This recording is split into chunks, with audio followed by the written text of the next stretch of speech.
You're listening to the Bloodshed Baddies.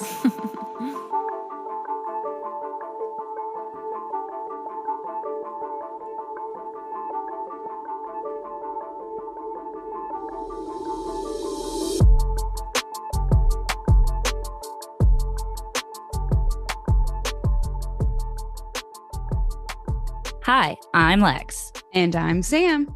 and we are the Bloodshed Baddies.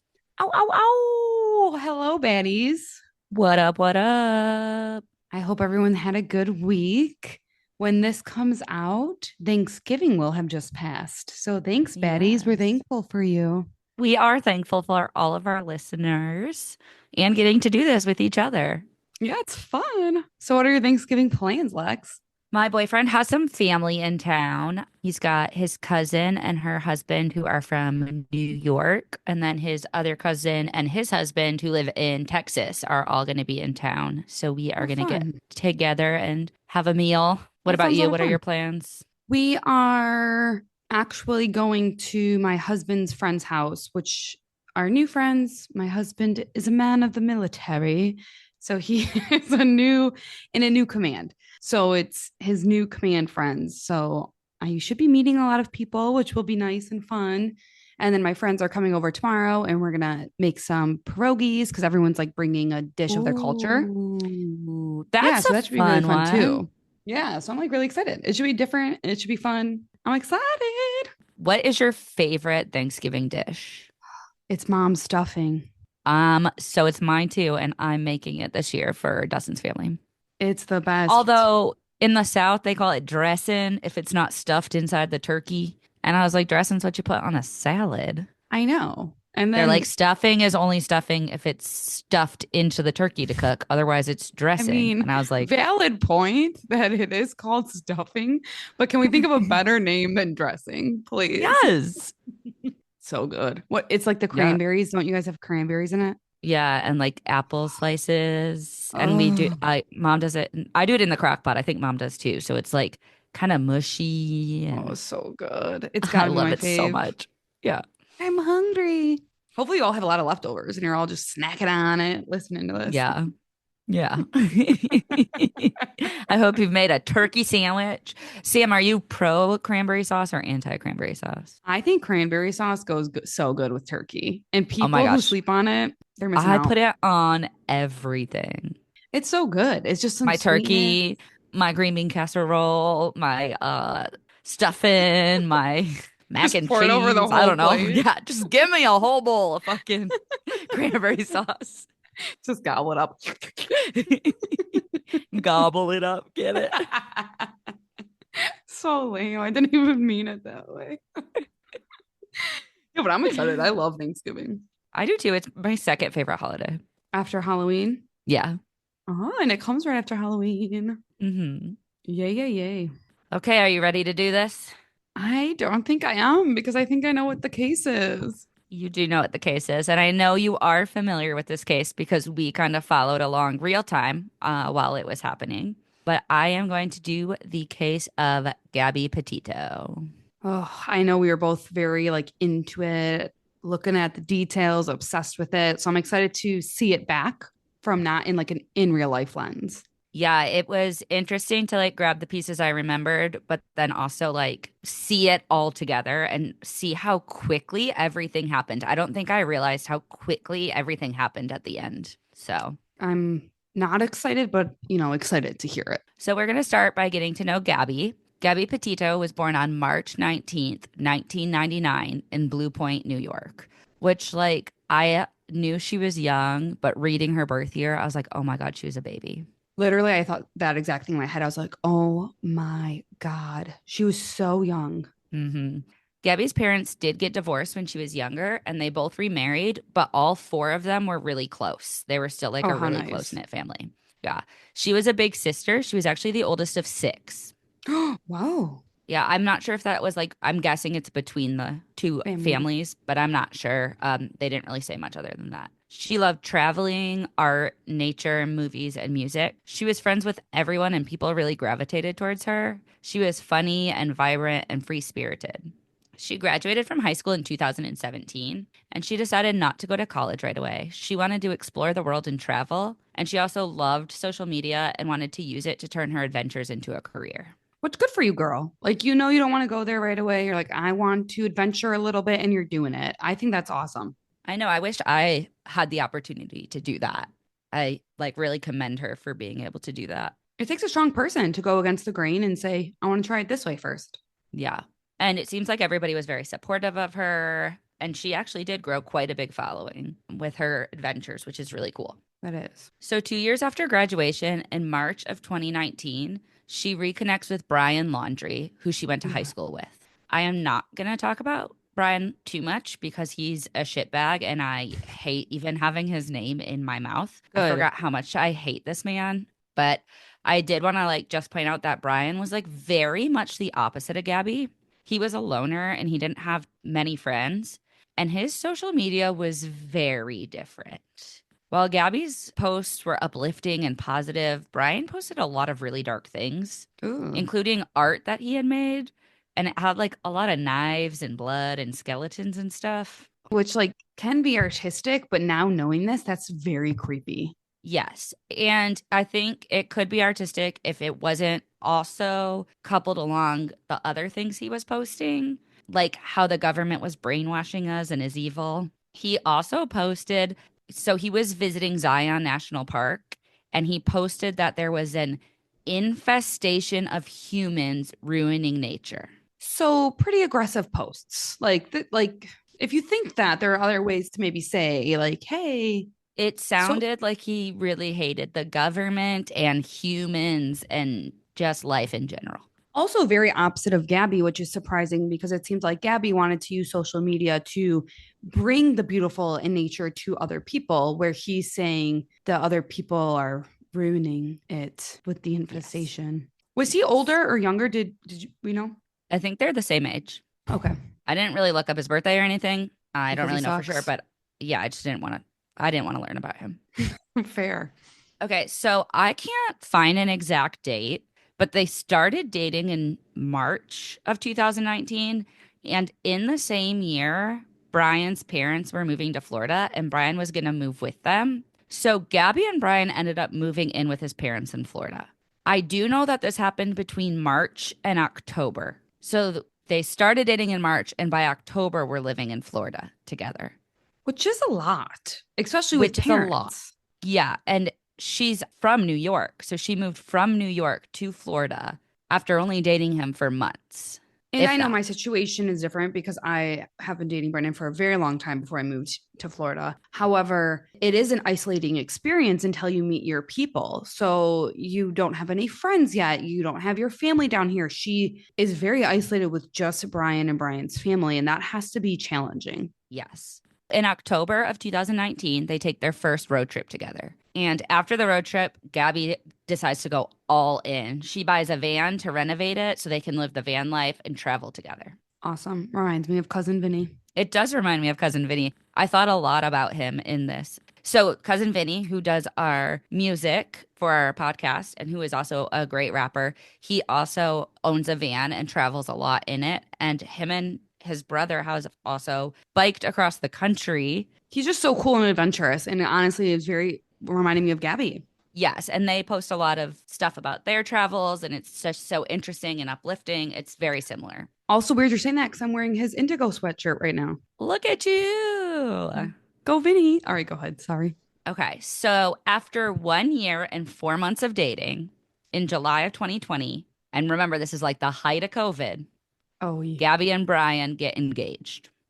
Oh, I don't think I knew that. Yeah. The next year, in July of 2021, Gabby and Brian decide to embark on a 4-month road trip to check out national parks in Colorado, Wyoming, and Utah. Which I would love, by the way. They were going to document the whole trip for social media. This is like the point where Gabby was really wanting to get this like blog started. She already had a lot of followers on like her Instagram and she made videos a lot, but she really wanted to like, this was it. This was going to be the trip that made her blog famous. Yeah, which I can see that. Throughout July, Gabby is posting almost daily. She has like a pretty professional setup. She even has a drone And she like takes overhead views of like the van driving through the national parks and some of the scenery of the parks. It was pretty cool, the videos I saw. I did watch a documentary on HBO. That's kind of where I saw this stuff at, and it was very cool. Yeah, that's awesome. They were also on an app called The Dirt, and it's DYRT. So it's like a camping app, and you can like post where you're camping. So like people at home could follow along with her and see like all the places they had camped. That is so cool. Yes. By the end of July, her posts start becoming a little more sporadic. In fact, in the month of August, she only posted 4 times. So her followers start to get kind of confused and suspect that like something is going on. I was going to say, like, whether you post a lot or not at all, once it is different, people know. People that are tracking on social media or following you know something's up. Yeah, like I even think of the people who like might not post that much and then all of a sudden they are going through a breakup and they post like a lot of selfies and a Yes, lot of like them doing stuff with friends and you're like, something's wrong. Did they break up? exactly. So on August 12th, there is a 911 call placed. This person reported that they were driving by and witnessed a domestic dispute. Ugh. They saw a man slapping a girl. Which takes a very not man to do that. A little freaking boy. Yes. So then the guy on the phone reported that the couple kind of like ran up and down the sidewalk fighting, and then he hit her and hopped into the van and drove off. Oh, so you slap her and then drive off. Leave her Yeah. by herself in a place she knows nobody. And like good on these people because I feel like it's so easy to drive by something and be like, that's not my business.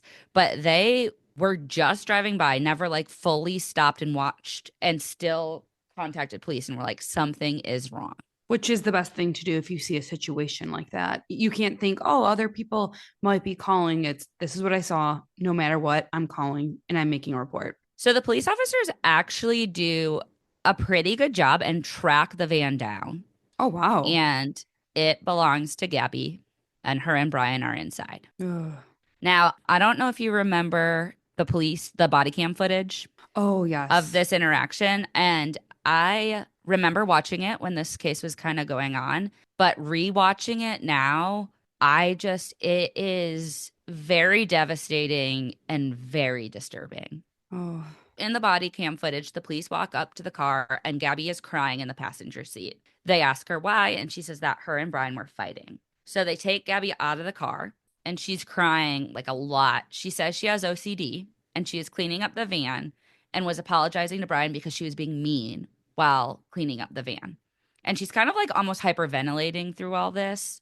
that's something that I can definitely relate to, Gabby, because I am definitely OCD. And when I am in my crazy cleaning mode, I'm not always the nicest person. Like, I'm just like, I need to get this clean done. I want it done my way. So we've all been there, girl. Yes. She also talks to the police officers about how Brian doesn't believe she can become a travel influencer, which really frustrates her. Oh my God, you're the fiance. You're supposed to be believing in them and pumping people up and not being a dirtbag. It makes me so sad that he's like not supportive of her, but is using her van to Yeah. travel the country with her and is the whole time like, well, you can't do this. You can't do this. I can't stand people who crush people's like dreams and beliefs. I think it's so beneath people to not like everyone doesn't have the same agenda in life.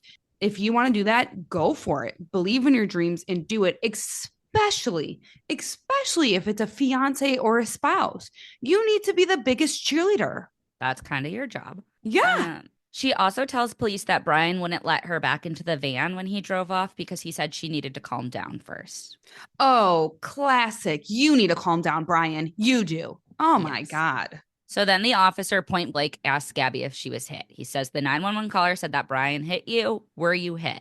And this is like where my heart breaks for Gabby. She immediately becomes defensive and is like, well, I hit him first. That's why I hit him first. That's why he hit me.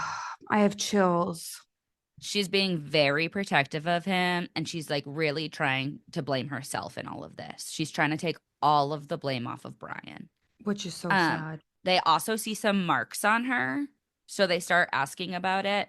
And she says that he grabbed her face like this, like grabbed So, her cheeks in between his hands and like pulled her face. so he's not only slapping her, he's being a very aggressive and grabbing her face. Yeah. And they in the documentary had like a domestic violence specialist. And she said that usually in domestic disputes, when somebody grabs your face like that, it's a sign that they've probably strangled you at some point. Oh, I hate that. I literally hate that so much. So meanwhile, they have Gabby on the street and then they have Brian on the other side of the car talking to police officers, and he's super calm. He's Of course. joking with the police officers. He's very charismatic. He says the story is he got some dirt in the van and moved some stuff around, so Gabby got upset. And that while Gabby was upset, she was trying to get the keys from him and hit him. He says he didn't want to push her, but he had to Oh, because please. she was attacking him. And I remember she's a little girl. She is a She's tiny a little girl. very, very little girl. Yes, you do not have to push her at all to get keys from her. Yes. And it is very much in the way that Gabby is blaming herself to protect him. He's blaming Gabby to be the victim in this case. He Yes. wants to be the victim. It's just classic. Uh, We've seen it before, classic abuser. yep. He claims he was never overtly physical with her. He was just pushing her because she was attacking him. Okay, we believe And you. he succeeds in playing the victim. And despite the caller on the phone saying they saw Brian hit Gabby, the police decide that Brian needs protection. No. So they put him up in a hotel What? using Taxpayer money? using victim services dollars. That's even worse than freaking taxpayer freaking money. I am so sick. No, no, I'm Gabby sick. stays in the van that night. And this just explodes Brian's head. You know it. I can get away with anything. These cops are going to believe me. And at what point, officers, do you not realize?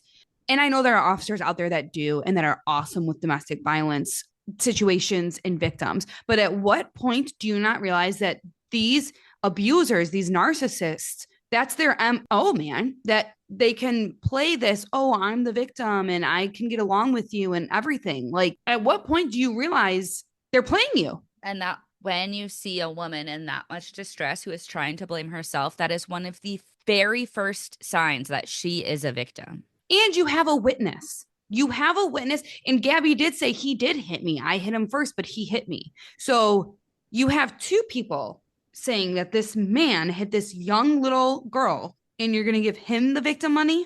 If I paid money for this victim account, I would be livid. I would be livid. Yes. That was on August 12th. On August 25th, Gabby Petito posted her last Instagram post. It is a picture of her with a pumpkin. She's like holding it.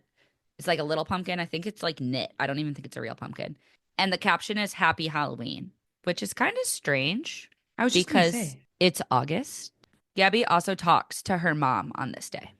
On August 27, there is footage of Brian and Gabby at a Whole Foods store near Grand Teton National Park in Wyoming. So like you can see video footage of them walking into the store and also walking around the store, and it's pretty awkward. They're keeping their distance from each other. Gabby's arms are crossed across her chest most of the time that they're walking through. You can tell she's like trying to look smaller. They're not really talking. Uncomfortable, Yes.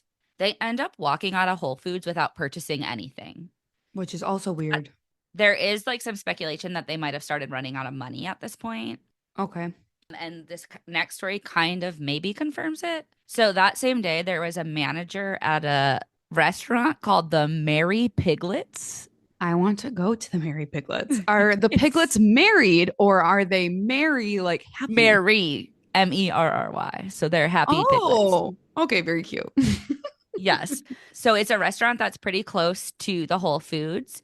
And the manager reports that Gabby and Brian came in and ate lunch around noon and they left without paying their bill. Ooh. But the manager followed them outside and they ended up finally paying the bill. Okay. Gabby's mom also receives a text that day that says, quote, "Can you help Stan? I just keep getting his voicemails and missed calls." Stan is Gabby's grandfather, but her mother finds this very strange because she never calls Stan by his first name. And the way the text is worded just like doesn't sound like Gabby at all. So Gabby's mom gets kind of worried. And as a mom, you know how people text. I know how you text. I know how our brother texts, how my husband texts. And if it was weird, I would be like, what's going on? Oh yeah, even sometimes like if I hand the phone to Dustin or you to text somebody and you guys like put a period where I don't usually put a Yeah, period or like capitalize something or just wear something different, I'm like, they're gonna know this isn't from me. I never text like that. exactly. So she knows the text is weird. It's not probably Yes. from Gabby, is what I'm saying. On August 30th, Gabby's mom reported that she received another strange text. She's never talked about what the content of this text is, but some sources report that it said no service in Yosemite, which is Okay. weird because Yosemite is in California and they weren't originally planning on going to California. Mm, So then I put on my little like detective hat and Googled, and from Wyoming to California is only 12 hours. And this okay. was 2 days later. So I don't know, maybe they decided to take a different trip. I don't know. Which is true, but also if they were running out of money, which seems like was a possibility, why would you do that? On September 1st, Brian Laundrie returns to his parents' house in the van without Gabby. Which is the most bizarre thing in the whole entire universe. And I need to know if you found out because I can't remember what his poo poo excuse was. You won't find out. That literally infuriates me. And as a parent, where's your fiance that lives with us? I think, and we'll get into this, we can get into this more once we talk about it a little bit more, but I honest to God believe he came home and said, here's what I did. I need you to help me. Very infuriating because at what Yeah. point do you say you really messed up, son? Let's call the police together and tell them what happened, as you Yes. should. Gabby's parents have not heard from their daughter at this point. The last time her mom spoke with her was August 25th, and she Oh, only received two weird texts since then. she's freaking out. And throughout this trip, Gabby spoke to her mom daily or at least every other day. Gabby's family starts to call the Laundries, but they're not answering or responding back to her. Are you kidding me? They're not even saying, oh, they got in the fight or making up some silly excuse. They're not even responding to the parents. On September 11th, they report their daughter missing. Good. They find out from police that Brian returned home with the van on September 1st without Gabby. I can't imagine from a parent. Like, my heart is in my chest, and that's not my daughter. Can you imagine hearing that about your child or a sibling or a parent? Gabby's mother said that night she knew her daughter was gone.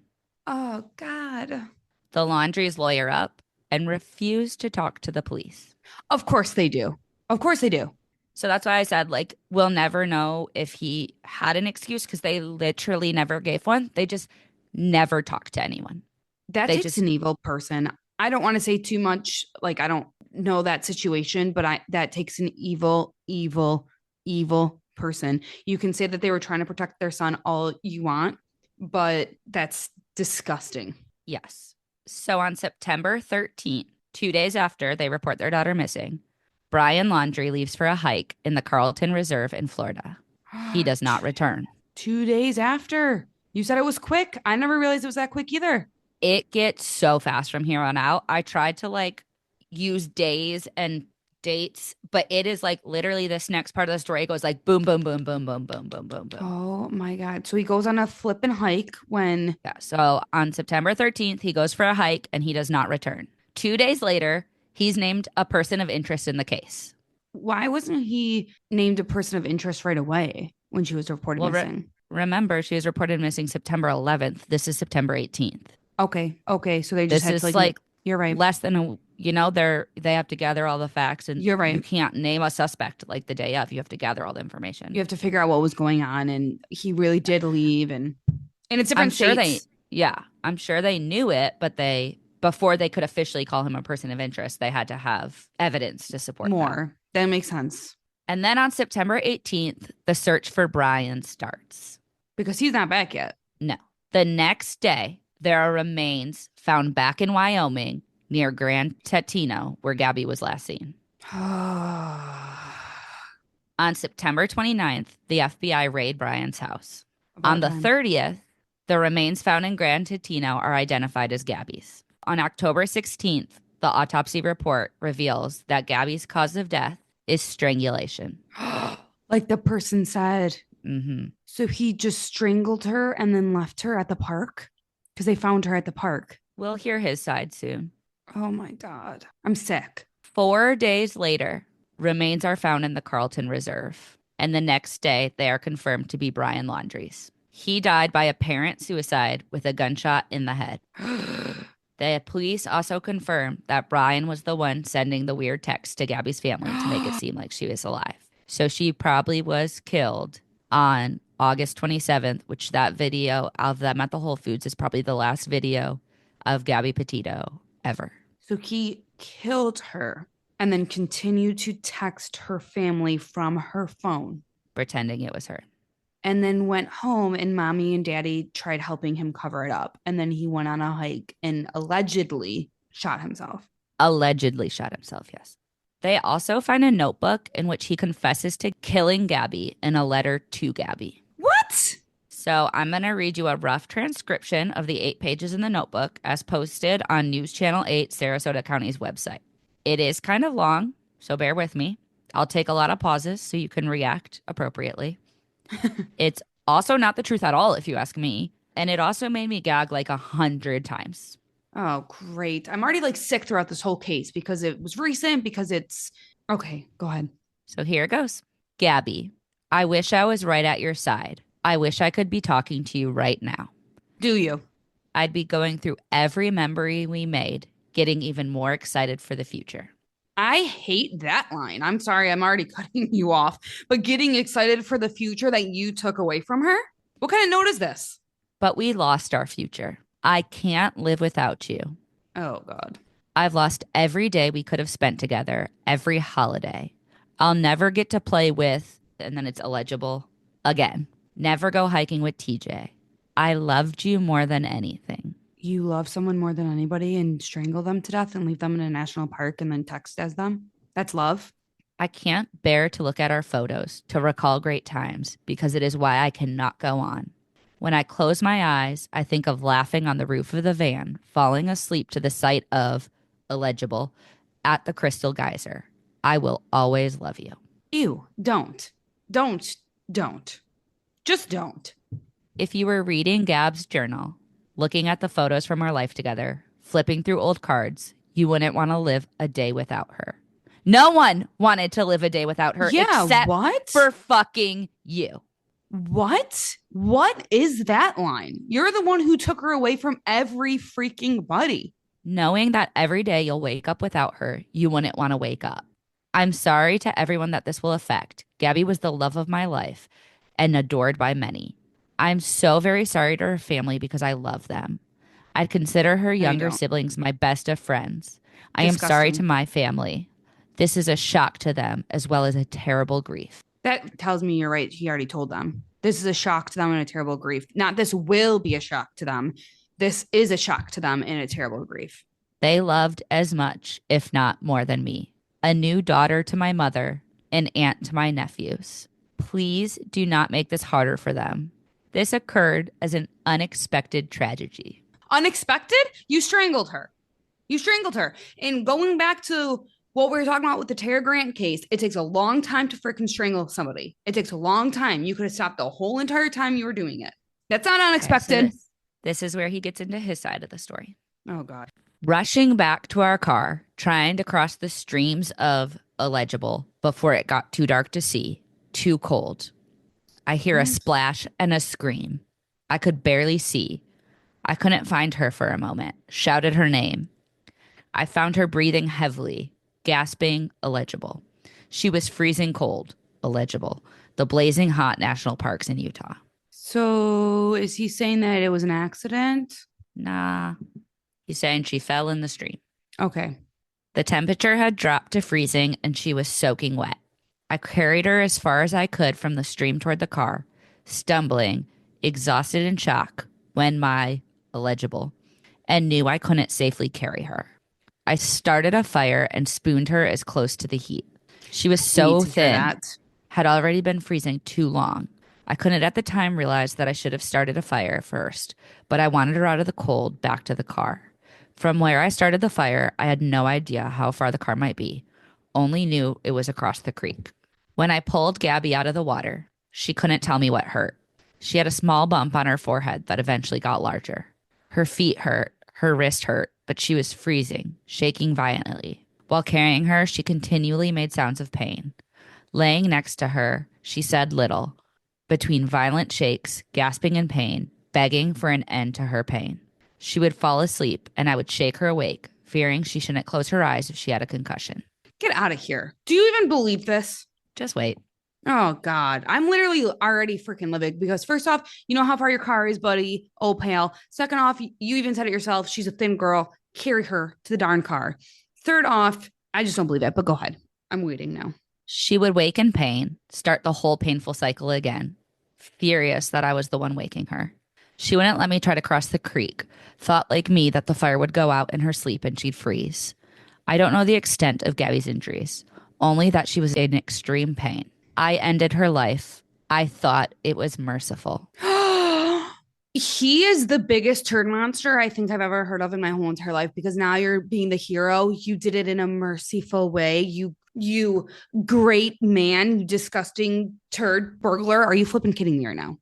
And I also have a question for you. Did she have a bump on her head or a hurt ankle on her autopsy report? I did not look at the autopsy report. I can't answer that question. I don't think so because they probably would have put that out there in the news. So if I had bet my life on it, they didn't. She didn't. I'm going to start that sentence over just so I can finish it. Sorry, I got mad. Nope. Yep. This is the part where it made me want to actually barf on my shoes that he is trying to play the victim, that he had to had to kill his girlfriend because of her injuries. And you want to know why? Because it works so darn well with the flipping cops. It works so darn well with the cops. And also, if he's living at home, I'm sure this has happened before. I'm sure the people living there have seen it happen before. So he just thinks he can get away with it. And that's infuriating. I ended her life. I thought it was merciful, that it is what she wanted, but I see now all the mistakes I made. I panicked. I was in shock. But from the moment I decided, took away her pain, I knew I couldn't go on without her. Again, he's saying by the time I decided and took away her pain, like he thinks he is this hero in this situation, which you are the farthest freaking thing, buddy. You took away this vibrant, full of life girl. You took her away from her family. You took her away from her friends. You took her away from people and what she could be in her future. You're a sick person. You're not any hero. No hero to me, buddy. I rushed home to spend any time I had left with my family. I wanted to drive north and let James or TG kill me, but I wouldn't want them to spend time in jail over my mistake, even though I'm sure they would have liked to. Now he's a martyr. I wanted to drive home and they wanted to kill me, but I didn't want them to. What? Get this act out of here. Are you ready for this next one? No, I'm already disgusted. Do you see my face? My God. I am ending my life not because of fear of punishment, but rather because I can't stand to live another day without her. The biggest coward I think I've ever heard in my life because you are, or you allegedly shot yourself. You're ending your life because you don't want to go to jail, probably because you're afraid. You're a big fat baby. You've been living with mommy and daddy your whole life and you're a big fat baby. I've lost our whole future together, every moment we could have shared. I'm sorry for everyone's loss. Please do not make life harder for my family. They lost a son and a daughter. The most wonderful girl in the world. Gabby, I'm sorry. Okay, so two things here that I'm going to point out. Once again, he's saying, don't come for my family, which I find very peculiar and very odd. And two, this is a note to Gabby, is it not? So it's kind of weird saying, don't come for my family and stuff like that. If you're writing this to Gabby, who you already choked to death and killed. Yeah, it's very performative. Yes. That is the darn word that I was trying to think of this whole time. Mm-hmm. I have killed myself by this creek in the hopes that the animals may tear me apart, that it may make some of her family happy. What a joke. What a joke. Please pick up all of my things. Gabby hated people who litter. I want to gag and choke the crap out of his body for that sentence. Please pick up my things because Gabby hated people who littered. I'm sure she also hated people who were murderers. Wild guess. Yeah, that's the end of the note. That's where it ends. That's how he ends it. Pick up my things because Gabby hated people who littered. Also, it's written to Gabby. So that's weird. But also, I'm angry. This is disgusting me. Yeah. It's one of those things where I feel like death was the easy way out for him. Yes. And that's And why I'm I frustrated. wish he was rotting in a jail cell somewhere, Yes. thinking about what he did every fucking day for the rest of his life because he was in his 20s. And for once, that there was consequences to his actions, because you're right Yeah. that him doing this is him taking the easy way out because he never had consequences for his actions. Yep. And he never will. He never will because he took that away from everybody. Yep. So through this tragedy, like so many of the stories that we talk about, Gabby's mom created the Gabby Petito Foundation. Amazing. And their mission is to prevent domestic violence and support the search for missing persons through education, awareness, and prevention strategies. Yes. The Gabby Petito Foundation's website has a lot of great information and statistics about domestic violence. So I thought I would take a minute to share some of them here, as I think Yes. it's so important to continue the mission of the Gabby Petito Foundation by spreading awareness and education.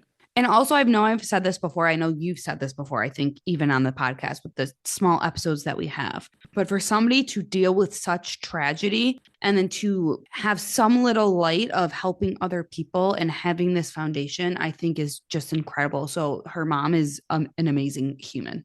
So, first thing I kind of wanted to talk about was that there are many different kinds of abuse, including emotional, physical, sexual, financial, and digital. So, if you go onto their website, there's a list of a ton of red flags to look for. But I just wanted to pick out a couple for each one that maybe are like less obvious or ones that I found interesting. But I like highly recommend, which it'll be linked in our show notes, going to the website and reading every single one of these red flags. Yeah. And I think that's important to bring up on a podcast like this because if you are listening and you know somebody with these flags or you're in a situation with these flags, this is definitely something to do more research on. Some red flags for emotional abuse are calling you names, isolating you from family and friends, monitoring your activities, or telling you that you are lucky to be with them. Oh, I hate that. Some signs of physical abuse, besides like the obvious placing their hands on you in any way, is preventing you from eating or sleeping, Ugh. driving recklessly or dangerously with you in the car, or trapping you in your home, which technically Brian locked Gabby out of her home because her home was the Oh my van. God. Yes.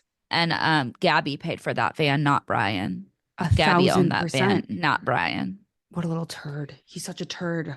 Some red flags for sexual abuse are forcing you to do things you are uncomfortable with, holding you down during sex, or refusing to use condoms. Ugh.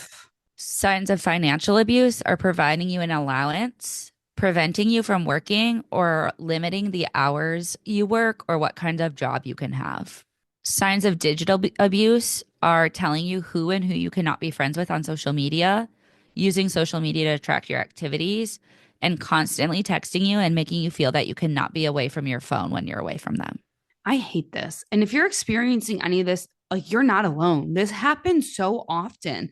And sometimes it does take a tragic case like this to bring it to light, but people are terrible. People are terrible people. And there are definitely more good people, but people are terrible. And it's important to talk about this and talk about the signs and recognize if you are in a situation like that, there are tools like this foundation to help and get out of. Yeah. And I wanted to share one more statistic, this statistic is probably the scariest thing I've ever heard and blew my mind. So obviously in the story, they talk about how like when Brian grabbed her face, that's also a sign that he probably has strangled her in the past. And being strangled increases a victim's chances of being killed by that same intimate partner by 750%. 750%. So if you're strangled one time by your crap bag partner, Your chance you of are getting killed by that partner increases by 750%. It is almost a guarantee that that you will be killed. if a partner strangles you, that they will end up killing you. So if you are in any situation where you've ever had somebody's hands around your neck without consent, then you need to get out. Please, please seek help, seek somebody. We will definitely link the Gabby Petito Foundation domestic violence hotlines in the show notes to this. Please, please, please, because that is a terrifying statistic. Yes. I also listened to the Moms and Mysteries podcast, and they actually do an interview with Gabby Petito's mom. So Oh, if you guys want to go over and check that out, she talks a little bit more about the signs and some of these statistics in more detail and really is trying to spread that awareness and also to spread awareness of who Gabby was and how amazing she was. But that is the horribly tragic case of a life ended way too short. way, way too short. And in such a disgusting way, in the hands of such a disgusting man. Like, I remember the nation was captivated by this because she was a young girl. She was cute. She was living her life and posting all the time. And she left her digital footprint. So people were able to really know her. And I think I hate Brian Laundrie so much because he took her and then he took the coward way out and left those in the crossfires to deal with it, including his crappy parents, including Gabby's parents, families, and the people who loved her. They are the ones who have to pick up these pieces. So it just makes me hate him 12 jillion times more. Yes. He's horrible. And there's so many Brians out there, which is the scary part.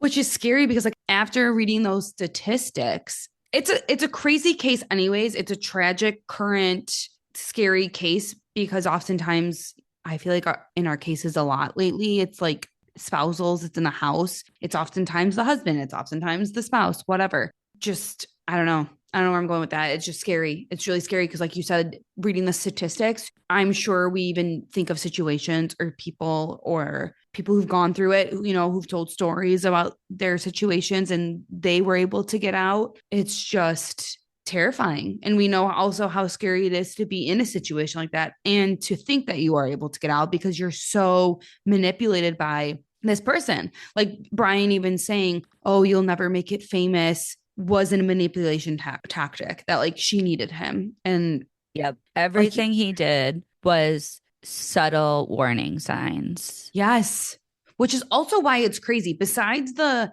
hitting being sawn, right? Because that's not subtle. That is what it is. Besides that, everything else you said was very subtle, but then it explodes. It turns into something. So even if you're like, oh, that kind of sounds like my partner, but not really, like it will get worse. It will get worse. Yep. I hate that case. Like I remember our family group chat. We were like, "Oh my god, did you hear this? Oh my god, did you hear this?" And being disgusted throughout that whole situation. Did you find out any more news? Did you find out this?